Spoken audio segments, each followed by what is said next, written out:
నమస్కారం. V7 city news కి స్వాగతం. ముందుగా ముఖ్యాంశాలు. తిరుచానూరు శ్రీ పద్మావతి అమ్మవారి కార్తీక బ్రహ్మోత్సవాలకు శాస్త్రోక్తంగా అంకురార్పణ. ఘనంగా జరిగిన లక్ష కుంకుమార్చన. పలువురు పాత నేరస్తులపై పీడీ యాక్ట్ నమోదు.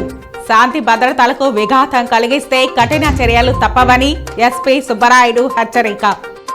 శ్రీకాళహస్తీశ్వరుని దర్శించుకున్న సుప్రీంకోర్టు జడ్జి సూర్యకాంత్. దర్శన ఏర్పాట్లను చేసిన అధికారులు. తిరుపతికి బాలాజీ రైల్వే డివిజన్ సాధన లక్ష్యం. తిరుపతిలో సమావేశమైన ప్రముఖులు. ఇక వార్తల్లోని వివరాలు. తిరుచానూరు శ్రీ పద్మావతి అమ్మవారి ఆలయంలో కార్తీక బ్రహ్మోత్సవాలను పురస్కరించుకుని ఆదివారం ఉదయం లక్ష కుంకుమార్చన సేవ వైభవంగా జరిగింది. హిందూ సనాతన ధర్మంలో కుంకుమకు ఎనలేని ప్రాధాన్యత ఉంది. వివాహితురాలైన మహిళ నుదుట కుంకుమ ధరించడం వల్ల భర్త దీర్ఘాయుష్యు పొందుతాడని హిందూ ధర్మం చెబుతోంది. లక్ష్మి, సరస్వతి, పార్వతి అమ్మవార్ల పేరుతో పిలుస్తున్న శక్తి అమ్మవారికి ప్రతిరూపంగా సింధూరం లేదా కుంకుమకు ప్రాశస్త్యం ఉంది. అమ్మవారి ఆలయాల్లో బ్రహ్మోత్సవాలు లాంటి భారీ ఉత్సవాలను నిర్వహించే ముందు అర్చకులు లక్ష కుంకుమార్చన నిర్వహించడం సంప్రదాయం. ఈ విశిష్టమైన సేవ ద్వారా అమ్మవారు ప్రసన్నమై ఉత్సవాలు ఎలాంటి ఆటంకాలు లేకుండా విజయవంతంగా జరిగేలా ఆశీర్వదిస్తారని అర్చకులు తెలిపారు. ఆలయంలోని శ్రీకృష్ణ ముఖమండపంలో శ్రీ పద్మావతి అమ్మవారిని ఆసీనులను చేసి ఉదయం 8 గంటల నుంచి మధ్యాహ్నం 12 గంటల వరకు అర్చకులు శాస్త్రోక్తంగా లక్ష కుంకుమార్చన సేవ నిర్వహించారు. ఈ సందర్భంగా అర్చకులు లక్ష్మీ అష్టోత్తరం, లక్ష్మీ సహస్ర నామాలను వల్లిస్తూ అమ్మవారిని కుంకుమతో అర్చన చేశారు. పెద్ద సంఖ్యలో మహిళలు ఈ సేవలో పాల్గొన్నారు.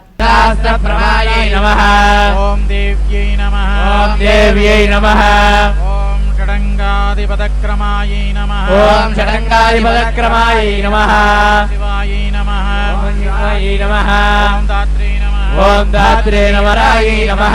ఓం తారాయ నమః. ఓం తారాయ నమః. ఓం భవబంధ వినాశిన్యై నమః. ఓం భవబంధ వినాశిన్యై నమః.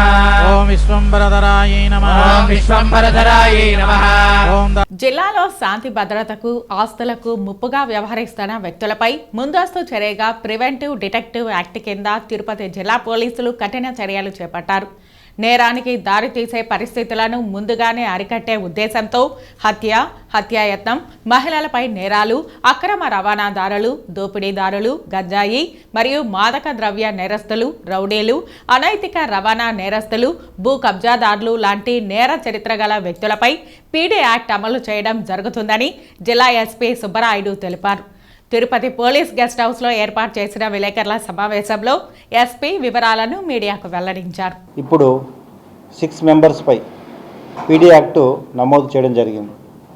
అందులో ముఖ్యంగా గాంజా, బాడీ ఆఫెన్సెస్, థెఫ్ట్స్, తర్వాత ఇక రిపీటెడ్గా మర్డర్స్ లాంటి బాడీ ఆఫెన్సెస్లో ఇన్వాల్వ్ అవ్వడం, గాంజాలో రిపీటెడ్గా ఇన్వాల్వ్ అవ్వడం, పోక్సో లాంటి కేసెస్లో ఇన్వాల్వ్ అవ్వడం, వీరందరినీ ఐడెంటిఫై చేసి ఇప్పుడు ఒక 6 మెంబర్స్ని పీడీ యాక్ట్లో లోపలికి పంపడం జరిగింది.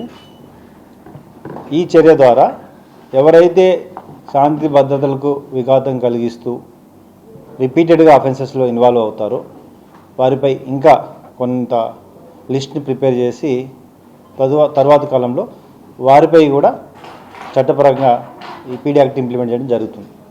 ముఖ్యంగా పోక్సో కేసులు అంటే చిన్నపిల్లలు, మైనర్ గర్ల్స్పై ఎవరైతే ఇన్వాల్వ్ అవుతున్నారో వారిపై ఇమీడియట్గా ఇప్పుడు మనం సస్పెక్ట్ షీట్స్ ఓపెన్ చేయడం జరుగుతుంది. అరెస్ట్ తర్వాత 13 ఏళ్ళు 14 సంవత్సరాల చిన్నపిల్లల్ని ల్యూర్ చేయడము, సెక్సువల్ అసాల్ట్ చేయడము, వీటిపై ఇప్పటికే దాదాపు 160 షీట్లు ఈ లాస్ట్ 1.5 ఇయర్లో ఓపెన్ చేయడం జరిగింది. ఎవరైతే రిపీటెడ్గా రెండో కేసు ఇన్వాల్వ్ అయితే ఇమీడియట్గా పీడీ యాక్ట్ పెట్టడం జరుగుతుంది. అదేవిధంగా దాదాపు 16 కేసుల వరకు ఇప్పుడు ఇంకా 16 మందిని ఈ గాంజాలు ఐడెంటిఫై చేయడం జరిగింది జిల్లాలో. ఇవి అతి తొందరలో వారిపై కూడా పీడీ యాక్ట్ని నమోదు చేయడం జరుగుతుంది. వెరీ సూన్ వాళ్ళని కూడా లోపల పంపడం జరుగుతుంది. సో ఈ యాక్ట్ ద్వారా వాళ్ళని లోపల పంపడం వలన వాళ్ళలో భయమే కాకుండా అటువంటి అఫెన్స్ చేసే వాళ్ళకి కూడా భయం కల్పించాలి, మిగతా వాళ్ళు ఈ అఫెన్స్లో ఇన్వాల్వ్ అవ్వడానికి ఆలోచించాలి అనే ఒక మంచి సంకల్పంతో ఈ పీడీ యాక్ట్ని ఇంప్లిమెంట్ జరుగుతుంది. ఈ పీడీ యాక్ట్ని ఈవెన్ ల్యాండ్ ఇష్యూస్లో కూడా మనం ఇన్వాల్వ్ చేయొచ్చు. ఎవరైతే రిపీటెడ్గా ల్యాండ్ గ్రాబింగ్ కంటిన్యూగా రిజిస్టర్ వాళ్ళని ఇబ్బంది పెట్టడము, ఫేక్ సర్టిఫికెట్లు ప్రొడ్యూస్ చేయడము, ఇవన్నీ కూడా ఉంటాయి. సో మా పోలీస్ ఆఫీసర్స్కి మొత్తం లిస్ట్ని రెడీ చేయడం అని ఆదేశించడం జరిగింది. రాబోయే రోజుల్లో ఈ శాంతి భద్రతలకు విఘాతం కలిగించే విధంగా బాడీ అఫెన్సెస్ కానీ, గాంజా కానీ, POCSO and women related cases కానీ, ల్యాండ్ ఇష్యూస్ కానీ, వీటన్నిటిపై కూడా కూలంకషంగా సమాచారాన్ని సేకరించి ఎవరైతే ఈ పీడీ యాక్ట్లో ఫిట్ అవుతారో వారిపై ఖచ్చితంగా చర్యలు తీసుకోవడం జరుగుతుంది. తిరుచానూరు శ్రీ పద్మావతి అమ్మవారి కార్తీక బ్రహ్మోత్సవాలను పురస్కరించుకుని చెన్నైకి చెందిన హిందూ మహాసభ ట్రస్ట్ చైర్మన్ వసంత్ కుమార్ ఆదివారం 4 గొడుగులను సమర్పించారు. ప్రతి ఏటా బ్రహ్మోత్సవాల సమయంలో గొడుగులు సమర్పించడం ఆనవాయితీ. ఇందులో భాగంగా ట్రస్ట్ సభ్యులు ఆలయ ప్రదక్షిణగా గొడుగులను తీసుకొచ్చి ఆలయ ఏఈఓ దేవరాజులు, ఇన్స్పెక్టర్లు సుభాస్కర్, చలపతులకు అందజేశారు. ఈ గొడుగులను అమ్మవారి వాహన సేవలో వినియోగించనున్నారు.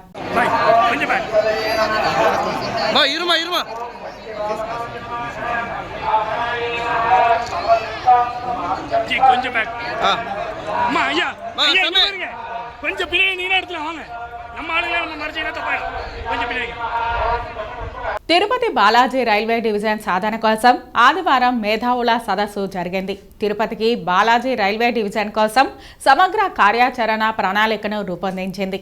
మన భవిష్యత్ తరాల వారి కోసం, తిరుపతి నగర ఖ్యాతి కోసం ప్రజలు, మేధావులు, ప్రజా సంఘాలు కలిసి పోరాటం చేయాలని నిర్ణయించారు. ముఖ్యమంత్రి గారికి కానీ, రైల్వే మినిస్టర్ గారికి కానీ, వీళ్ళందరికీ కూడా గత 30 సంవత్సరాలుగా మెమరాండాలు ఇవ్వడం జరిగింది. బట్ ఈ బైఫర్కేషన్లో ఈ సౌత్ కోస్ట్ రైల్వేలో డెఫినెట్గా ఇది టేకప్ చేస్తారని ఊహించాము. కానీ దీన్ని ఊసేలేదు. Railway division, Balaji railway division Tirupati కేంద్రంగా అనేది. సో తిరుపతి కేంద్రంగా తిరుపతికి 250 కోట్ల ఆదాయం ఒక సంవత్సరానికి. సో ఈ పవిత్ర పుణ్యక్షేత్రం, ఈ తిరుపతి పవిత్ర పుణ్యక్షేత్రం నుంచి ఏ పుణ్యక్షేత్రానికి ట్రైన్ లేదు. వారణాసికి కాదు, రామేశ్వరం కాదు. అంటే రామేశ్వరం వారానికి 3 ఉన్నాయి. వారణాసికి డైలీ ట్రైన్ లేదు. సో ఈ సర్కులర్ ట్రైన్లని పుణ్యక్షేత్రాలని కలుపుతూ అని ప్రతి రైల్వే మినిస్టర్ రావడం, ఇక్కడ దర్శనాలకు వచ్చినప్పుడు అంటే వాళ్ళని క్రిస్టైజ్ చేయాలని కాదు, తిరుపతికి వచ్చినంత మంది విఐపీస్, అది అఫీషియల్స్ అయి ఉండొచ్చు, పొలిటీషియన్స్ అయి ఉండొచ్చు, ఎవరైనా కానీ ఇండస్ట్రియలిస్టులు అయి ఉండొచ్చు. సో భారతదేశంలో ఏ ఒక్క క్షేత్రానికి పోయిండ్రు, ఏ ఒక్క ప్లేస్కి పోయిండ్రు. సో తిరుపతి పవిత్ర పుణ్యక్షేత్రం. సో వీళ్ళందరి సహకారంతో కూడా ఈ బాలాజీ రైల్వే డివిజన్ అనుకుంటే రైల్వే వ్యవస్థలో చాలా చిన్న విషయం ఇది. రీసెంట్గా కూడా జమ్మూ కాశ్మీర్లో ఒక డివిజన్ అనౌన్స్ చేస్తారు, అదేవిధంగా అస్సాంలో ఒక డివిజన్ అనౌన్స్ చేస్తారు. సో డివిజన్ కేంద్రం వస్తే అందరికీ, ఎంప్లాయీస్కి అయితే ఏమి, పబ్లిక్ అయితే ఏమి, యువతకి అయితే ఏమి, ఉద్యోగాలు అయితే ఏంటి, ఎకనమిక్ గ్రోత్, ఈ ప్రాంత అభివృద్ధికి అయితే ఏమి, ఇవన్నిటికీ తోడ్పాటు చెందుతుందని, ఈ రాయలసీమ వెనుకబడిన ప్రాంతానికి ఇక్కడ చాలా ఇంపార్టెన్స్ ఉంటుందని. సో ఇక్కడ హాస్పిటల్స్కి కానీ, ఎడ్యుకేషన్ ఇన్స్టిట్యూషన్స్కి కానీ సుదూర ప్రాంతాల నుంచి అంతా కూడా చాలామంది వస్తారు. ఓన్లీ వెంకటేశ్వర స్వామి దేవుడిగానే కాకుండా వీటికి కూడా వస్తారు. సో ఇవి తప్ప ఇవన్నీ ఉంటే అదనపు ట్రైన్లు వేసుకునేదానికి కానీ, ఇక్కడి నుంచి చెన్నైకి కానీ, మా రామేశ్వరంకి డైలీ ట్రైన్ కానీ, కోయంబత్తూరు ఇంటర్సిటీ కోయంబత్తూరుకి, బెంగళూరుకి ఓన్లీ వీక్లీ 3 days ఉన్నాయి. అవన్నీ డైలీ చేసుకోవచ్చు. చాలా ఉన్నాయి ట్రైన్స్ రావాలంటే. తిరుపతి టు ముంబైకి లేదు, తిరుపతి ఢిల్లీ కూడా వారానికి 3 రోజులు ఉంది. అదేవిధంగా తిరుపతి టు కలకత్తా వారానికి 2 రోజులు ఉంది. ఇవన్నీ కూడా మెట్రో సిటీస్కి అయితే మీ షిరిడీకి వారానికి 1 రోజే ఉంది. పాయింట్ టు పాయింట్ మనం షిరిడీకి వెళ్ళాలంటే 1 దగ్గర 2 దగ్గర మారిపోవాల్సిన పరిస్థితి. ఇవన్నిటికి కూడా డెవలప్మెంట్కి మనం ఇచ్చే రిప్రజెంటేషన్స్కి ఇవన్నీ. ఇప్పుడు తిరుచానూరు స్టేషన్ వచ్చింది. ఈ లాస్ట్ టైం కూడా నేను ఎక్స్ప్లెయిన్ చేసినాను అది ఎట్లా వచ్చిందనేది. జస్ట్ సురేష్ ప్రభు గారికి పోయి రిప్రజెంటేషన్ ఇచ్చినాము. వితిన్ 20 daysలో రైల్వే బడ్జెట్లో 2016 January 31st మీట్ అయినాం. 20th బడ్జెట్లో అనౌన్స్ చేసినాడు. ఈరోజు సౌత్ సైడ్ స్టేషన్ బిల్డింగ్ కడుతున్నారు. ఆ బిల్డింగ్కి కూడా టీటీడీ ల్యాండ్ ఇవ్వకపోతే నేను భగవంతుడి ఆశీస్సులతో అక్కడ టీటీడీలో చైర్మన్ పిఎస్గా ఉన్నప్పుడు ఈ 2 విషయాలు, తిరుపతి షిరిడీ ట్రైన్ లడ్లు తీసుకుపోతే లడ్లన్నీ కూడా ఎలకలు తిరిగివేయడం చూసినాను. ఊరికైనా పవిత్రమైన ప్లేసు, సేక్రెడ్ ప్లేసు అని అనడం కాదు. ఏ సౌకర్యాలు ఉన్నాయి, ఏ సౌకర్యాలు కలిగిస్తున్నారు, రైల్వేస్లో కంపార్ట్మెంట్స్ ఎట్లా ఉన్నాయి, రైల్వేస్లో మనతో పాటు ఎవరు ప్రయాణం చేస్తున్నారు, ఎవరికి మొరపెట్టుకోవాలి? 7 హిల్స్లో ఒక తూరి ప్రయాణం చేసేటప్పుడు కోచ్ పొజిషన్ ఉందే, A2 అనేది బ్యాక్ ఉండేటువంటి దాన్ని వాడు ముందు వేసేసాడు. పెద్ద పెద్ద వాళ్ళు సీనియర్ సిటిజన్స్ వెనక నుంచి ముందుకు పరిగెత్తలేయా? పాకాల్లో వాడు డీల్ చేయలేదు, దాన్ని మదనపల్లిలో డీల్ చేయలేదు, కదిరిలో చేయలేదు, అనంతపురంలో చేయలేదు, గుంతకల్లో కూడా చేయలేదు. ఎంత విచారకరమైనటువంటి విషయం తెలిసినా, ఒక డివిజన్ ఏర్పడినట్లయితే ఇటువంటి విషయాలన్నీ కూడా అక్కడ ఉండేటువంటి డిఆర్ఎంకి చుక్కోవచ్చు. మనం ఇప్పుడు జోన్లో ఉండేటువంటి జీఎం దగ్గరికి మనం వెళ్ళలేము. ఎవరికి ఈ సమస్యలు చెప్పుకోవాలా, ఎవరికి మొరపెట్టుకున్నట్లయితే ఈ సమస్యలన్నీ పరిష్కారం అవుతాయని కూడా తెలియదు ప్రయాణికులకు. వాడి ప్రయాణం ముఖ్యంగానే అక్కడ పడేటువంటి ఇబ్బందులు ఎవరికి చెప్పుకోవాలనేటువంటి ఆ ఆలోచన కూడా వాడికి రాదు. గిరి ఈ బాలాజీ సాధన సమితి అనేటువంటి ఈ కార్యక్రమాన్ని చేపట్టడం అనేది చాలా గొప్పది. ఎప్పుడో జరగవలసినటువంటి కార్యక్రమం.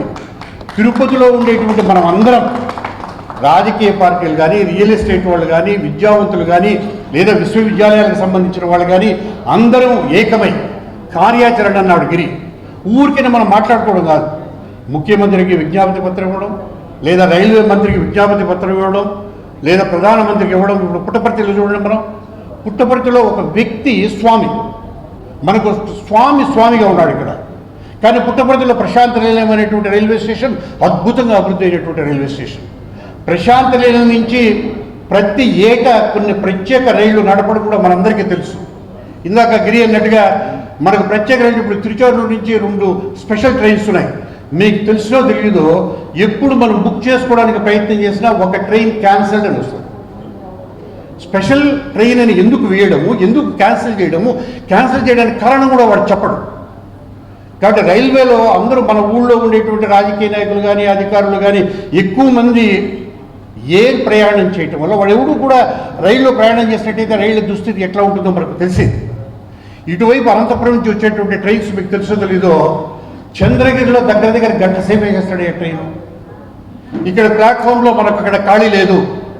అప్పుడు నేను అనుకునేది, చంద్రగిరి రైల్వే స్టేషన్నే బాగా అభివృద్ధి చేసి దాన్నే ఒక డెస్టినేషన్గా పెట్టినట్లయితే శ్రీవారి గుట్టు ద్వారా పోయేదానికి చాలా వీలవుతుంది కదా. అక్కడే నువ్వు చాలా సత్రాలు కట్టు, దాన్ని అభివృద్ధి చేయి. ఇంత దూరం రావాల్సినటువంటి అవసరం కూడా లేదు. మీకు తెలిసినది చాలా ప్రమాదకరమైన విషయం చెప్తున్నాను నేను. ఇవాళ గాంధీ రోడ్లో కానీ, చిన్న బజార్ వీధిలో కానీ, తిలక రోడ్లో కానీ అడుగు పెట్టేటువంటి పరిస్థితి లేదు. మాలాంటి వాళ్ళ స్కూటర్లో కూడా రాలేకపోతున్నాం. ఏమిటి మన ఊళ్ళో మనం పరాయి వాళ్ళు కావడం. తిరుచానూరు శ్రీ పద్మావతి అమ్మవారిని తెలంగాణ డీజీ వీసీ సజ్జనార్ ఆదివారం కుటుంబ సమేతంగా దర్శించుకున్నారు. వీరికి ఆలయం వద్ద జిల్లా SP Subbarayudu, CVSO Muralikrishna, AVSO Radhakrishna, CI Sunil Kumar, superintendent Prasad, అర్చకులు ఆలయ మర్యాదలతో స్వాగతం పలికి దర్శన ఏర్పాట్లు చేశారు. అమ్మవారి కుంకుమార్చన సేవలో పాల్గొన్న వీరికి ఆలయ అధికారులు అమ్మవారి వస్త్రం, తీర్థ ప్రసాదాలు అందజేశారు. దక్షిణ కైలాసంగా పేరుగాంచిన శ్రీకాళహస్తీశ్వర స్వామివారి దేవస్థానానికి ఆదివారం supreme court justice Suryakant, chief justice of India వారి కుటుంబ సమేతంగా శ్రీకాళహస్తీశ్వర స్వామివారిని దర్శించుకున్నారు.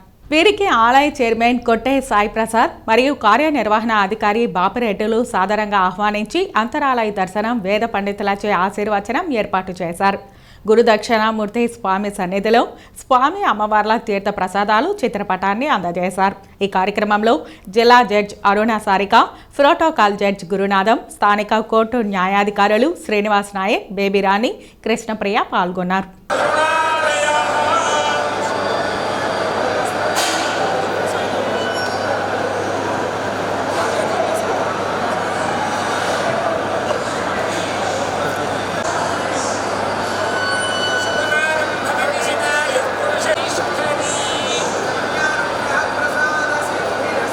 వరల్డ్ ప్రీ మెచ్యూర్ బేబీ డేని పురస్కరించుకుని తిరుపతి అంకుర హాస్పిటల్ ఆధ్వర్యంలో ఆర్టీసీ బస్టాండ్ నుంచి అంకుర హాస్పిటల్ వరకు 5K రన్ నిర్వహించారు.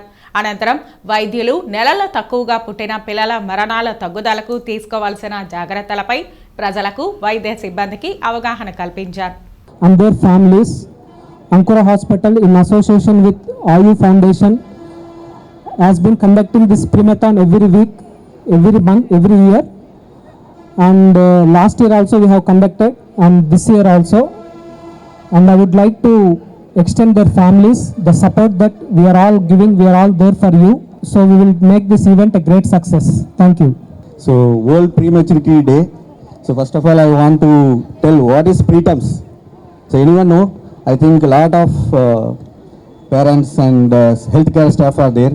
We are conducting World Prematurity Day. What is this preterms? Prematures. Anyone? I think my nursing staff can know. Premature babies. So Pramithan, we have danced a lot. So let us know what is this preterms. So premature babies are the ones who are born less than 37 weeks. 37 వారాల కన్నా తక్కువ పుట్టిన శిశువులని మనము premature babies అంటాము. There are around 10 lakh deaths every year due to preterm births. Okay, so by these babies face lot of challenges from birth, like hypothermia, infection, and lot of challenges. So to prevent all these things, we can do very simple measures like kangaroo mother care antamu, breastfeeding antamu, infection prevention antamu. So ivanni janaliki teliyalante we should bring awareness in the public. So to bring the awareness, WHO has come up with this World Prematurity Day. Every year on 17th November, from now onwards, that the World Prematurity Day will be celebrated. Okay, this year we can see here strong start for a brighter future. So all are very small ones. We need to support them. We need to bring awareness in the public. Awareness ante వాళ్ళకి జనాలకి తెలియాలి. ఒకవేళ in case premature babies out side suppose in Tirupati మనకి మంచి infrastructure ఉండొచ్చు. పల్లెటూరులో గ్రామాల్లో మనకి ప్రీమెచ్యూర్ బేబీస్ పుడితే ఇమీడియట్గా వాళ్ళని రొమ్ము పైన పెట్టుకొని బేబీని ట్రాన్స్పోర్ట్ చేయాలి. నార్మల్ డెలివరీస్ జరిగిన మదర్స్తో పాటు, లేదంటే అడల్ట్స్ మేల్స్ కానీ వాళ్ళ బేబీస్ని రొమ్ము పైన పెట్టుకుంటే ఆ బేబీస్కి హైపోథెర్మియా అనేది చాలా తక్కువ ఛాన్సెస్ ఉంటాయి. డెత్స్ అనేది చాలా ప్రివెంట్ చేయవచ్చు.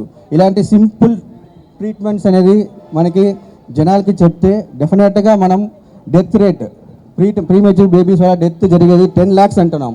దాన్ని డెఫినెట్గా we can come down to around 75% of the deaths can be prevented by these simple treatments. హైదరాబాద్కు చెందిన ED+ అనే కన్సల్టెన్సీ నడుపుతున్న CCU కాలేజీ ఓనర్లు మారెడ్డి వెంకటరెడ్డి, చైతన్య రెడ్డిలు విదేశాలలో వైద్య విద్య అందిస్తామని మాయమాటలు చెప్పి విద్యార్థుల నుంచి లక్షలాది రూపాయలు దోచుకున్నారని మదనపల్లికి చెందిన లక్ష్మీ తాయారమ్మ, కర్నూలుకు చెందిన కౌశిక్లు ఆవేదన వ్యక్తం చేశారు. ఆదివారం తిరుపతి ప్రెస్ క్లబ్లో ఏర్పాటు చేసిన మీడియా సమావేశంలో బాధితులు మాట్లాడారు. సో నేనేంటంటే మెడిసిన్ చేయడానికి ఫారిన్ వెళ్దామని డిసైడ్ అయ్యాను. 2020లో ED+ కన్సల్టెన్సీ వెంకటరెడ్డి అనే అతను మమ్మల్ని డబ్బులు తీసుకొని మేము అడిగిన కాలేజ్ కాకుండా అతని సొంత కాలేజీలు ఉన్నాయని చెప్పి విదేశీ విద్య కోసం మమ్మల్ని డబ్బులు తీసుకొని మమ్మల్ని మోసం చేశాడు. టోటల్గా మమ్మల్ని ఒక్కొక్క సంవత్సరానికి ఒక కాలేజ్ మార్చుకుంటూ అన్ని కాలేజీలు అతనివి అని చెప్పేసి అతని అకౌంట్లోకే డబ్బులు అన్నీ కట్టించుకొని దాదాపు మాకు 1,22,00,000 మోసం చేశాడు. సో మా దగ్గర ఆధారాలు అన్నీ ఉన్నాయి. కానీ మేము ఎన్ని రోజుల నుంచి ఆయనతో పోరాడుతున్నా ఆయన మాత్రం మాకు ఎటువంటి రెస్పాన్స్ ప్రాపర్గా ఇవ్వటం లేదు. నేను ఈ ప్రెస్ మీట్కి పెట్టడం కారణం ఏంటంటే మాది ఒక సాధారణమైన మధ్యతరగతి కుటుంబము. మా అమ్మ బంగారు కానీ తర్వాత మా ఫ్లాట్ కానీ అది అమ్మేసి, మా నాన్న కష్టజీవి, మొత్తం మా నార్మల్ డ్రైవర్ మా నాన్న, అట్లాంటిది అన్నీ అమ్ముకొని గోల్డ్ తాకట్టు పెట్టేసి నన్ను పంపించాడు. ఇట్లా అన్యాయంగా మోసం చేసి మమ్మల్ని ఇట్లా దారి తీశాడు. మేము ఈ ప్రెస్ మీట్ ద్వారా ఏం చెప్పాలనుకుంటున్నామంటే కొంచెం నారా లోకేష్ గారికి కానీ పవన్ కళ్యాణ్ గారి వరకు వెళ్తే మాకంటూ ఏదైనా సాయం చేయగలుగుతారని మేము ఆశిస్తున్నాము. అందుకే మేము ఈ ప్రెస్ మీట్ పెట్టింది. మా దగ్గర అయితే అన్ని ఆధారాలు ఉన్నాయి. ఈ వెంకటరెడ్డి అతను అనేవాడు హైదరాబాద్లో ESI హాస్పిటల్స్ దగ్గర ఈయన ఆఫీస్ ఉంటుంది, ఆపోజిట్లో మెట్రో స్టేషన్ దగ్గరే. సో ఇతను మాకు ఆయన దగ్గర ఏవైతే ఎవిడెన్స్లు ఉన్నాయో ఆయన దగ్గర ఏమైనా ఉంటే మా దగ్గరికి వచ్చి చూపించుకోమని, నిరూపించుకోమని మేము ఈ ప్రెస్ మీట్ ద్వారా తెలియజేయాలనుకుంటున్నాము. వెంకటరెడ్డి, మారెడ్డి వెంకటరెడ్డి దాదాపు మమ్మల్ని 30 మంది స్టూడెంట్స్ని తీసుకెళ్ళాడండి. 30 మందిలో అందరం దాదాపుగా వెనక్కి వచ్చేసాము. ఏమంటే ఎవరికైతే కొంచెం మళ్ళీ డబ్బులు ఉన్నాయో వాళ్ళు మాత్రం వేరే కాలేజీలోకి వెళ్ళిపోయారు. మేము మాత్రం మాకు 5 ఏళ్ళు అన్యాయం చేశాడు. మాకు 2020లో అడ్మిషన్ తీసుకొని ఇప్పుడు 2025 ఎటు పోలేని పరిస్థితి నాది. డబ్బులు కూడా ఏమీ లేని సిచ్యువేషన్ మాది. ముందుకు వెనక్కి వెళ్ళడం దాదాపు అప్పులు అయిపోయాం మేము. Plus ED plus consultancy. అంటే ఓనర్ అంటే ఇక్కడ ఇండియాలోనే ఉంటాడు అతను. అక్కడ పోయి లీజుకి తీసుకొని కాలేజ్ మెయింటెనెన్స్ చేస్తూ ఉంటాడు. అక్కడ జాయిన్ చేసినాం సార్ పాపని. అంటే ఇక్కడ డిసెంబర్లో 2022లో డిసెంబర్లో ఆన్లైన్ క్లాసులు స్టార్ట్ చేసినారు సార్. 6 మంత్స్ తర్వాత అక్కడికి తీసుకోపోయినారు సెంట్రల్ అమెరికాకి. అక్కడ 6 మంత్స్ పెట్టుకున్నారు. ఫస్ట్ ఇయర్ అయిపోయింది అని చెప్పి ఇండియాకి పోయే వాళ్ళు పోండి అని చెప్పినారు సార్. ఇండియాకి వచ్చేటప్పుడు అంటే ఫస్ట్ ఇయర్ అయిపోయింది, సెకండ్ ఇయర్ ఫీజు కడితేనే మీకు పాస్పోర్ట్ ఇస్తానని చెప్పి సెకండ్ ఇయర్ ఫీజు కూడా కట్టించుకున్నాడు సార్. ఇక్కడికి వచ్చిన తర్వాత పాప ఎడ్యుకేషన్ లోన్కి పోయినాం సార్. ఎడ్యుకేషన్ లోన్కి పోయి కాలేజీ పేరు చెప్తే ఆ సార్ వాళ్ళు బ్యాంకులో మీకు నెంబర్ ఉంటుందమ్మా కాలేజీకి, ఆ నెంబర్ ఇచ్చినారా అని అడిగినారు సార్. సార్ దానికి ఏం నెంబర్ లేదు అని చెప్పినారు సార్. అంటే అసలు ఆ కాలేజీ ఉండదు, మాది ఫ్రాడ్ ఉంటుంది, ఖచ్చితంగా ఒక నెంబర్ అయితే ఇస్తారు మా అమెరికా గవర్నమెంట్ వాళ్ళు అన్నారు. ఆ సార్ని అడిగితే లేదమ్మా నేను ఇస్తాను అట్లా అని కొన్ని రోజులు టైం గడిపినాడు సార్. మాకు డౌట్ వచ్చి గూగుల్లో అంతా చెక్ చేసినాం సార్. అప్పుడు చెక్ చేస్తే ఆ కాలేజీ గురించి అంతా ఫ్రాడే వచ్చింది సార్. దానికి అక్రిడేషన్స్ ఏమీ లేవు సార్. మళ్ళీ మేము ఇదే గట్టిగా నిలదీసినాం సార్.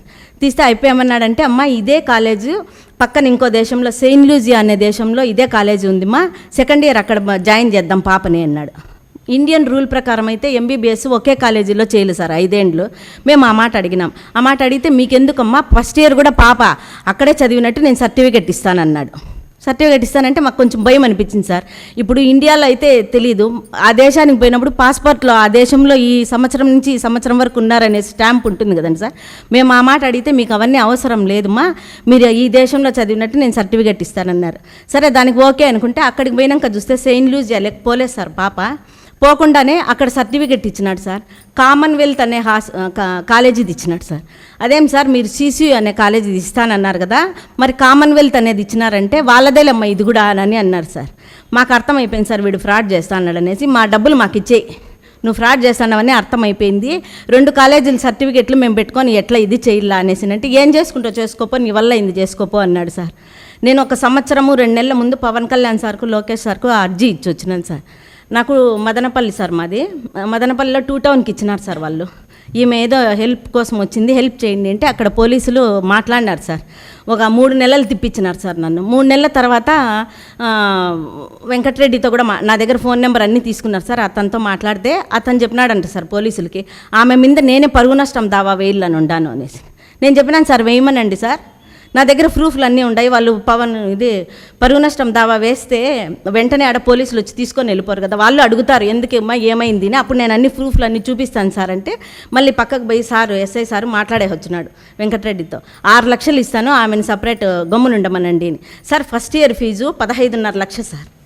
అక్కడ ఫుడ్కు బెడ్కు అంతా కలిపి 19.5 లక్షలు తీసుకున్నాడు సార్. టికెట్కి వచ్చి 2 లక్షలు సార్, మొత్తం 21 లక్ష అయింది సార్. సెకండ్ ఇయర్ వచ్చి 12.5 లక్షలు తీసుకున్నాడు సార్. మళ్ళీ అక్కడ పిల్లోళ్ళు పనుకుండే బెడ్తో సహా సార్ బెడ్కు 30,000 తీసుకున్నాడు సార్.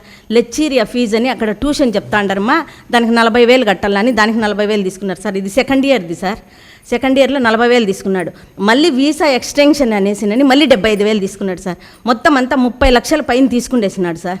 అంటే పిల్లోళ్ళు ఆడు ఉండగానే ప్లాన్గా సెకండ్ ఇయర్ ఫీజు కూడా కట్టించుకుండేసినాడు సార్. మేము ఇండియాకి వచ్చిన తర్వాత మళ్ళీ కడతాం సార్ అంటే ఒప్పుకోలేదు సార్. పాస్పోర్ట్ ఇవ్వకుండా వాళ్ళ దగ్గర బిగేసుకున్నాడు సార్.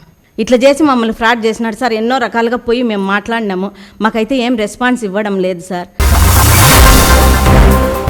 కాణిపాకం స్వయంభూ శ్రీ వరసిద్ధి వినాయక స్వామివారిని సినీ హీరో సాయి ధర్మతేజ్ దర్శించుకున్నారు. వీరికి ఆలయ అధికారులు అర్చకులు దర్శన ఏర్పాట్లు చేసి స్వామివారి తీర్థ ప్రసాదాలు అందజేశారు. ఈ కార్యక్రమంలో దేవస్థానం ఈవో పెంచల కిషోర్, ఆలయ ఏఈఓ రవీంద్రబాబు, స్థానిక నాయకులు, అభిమానులు తదితరులు పాల్గొన్నారు.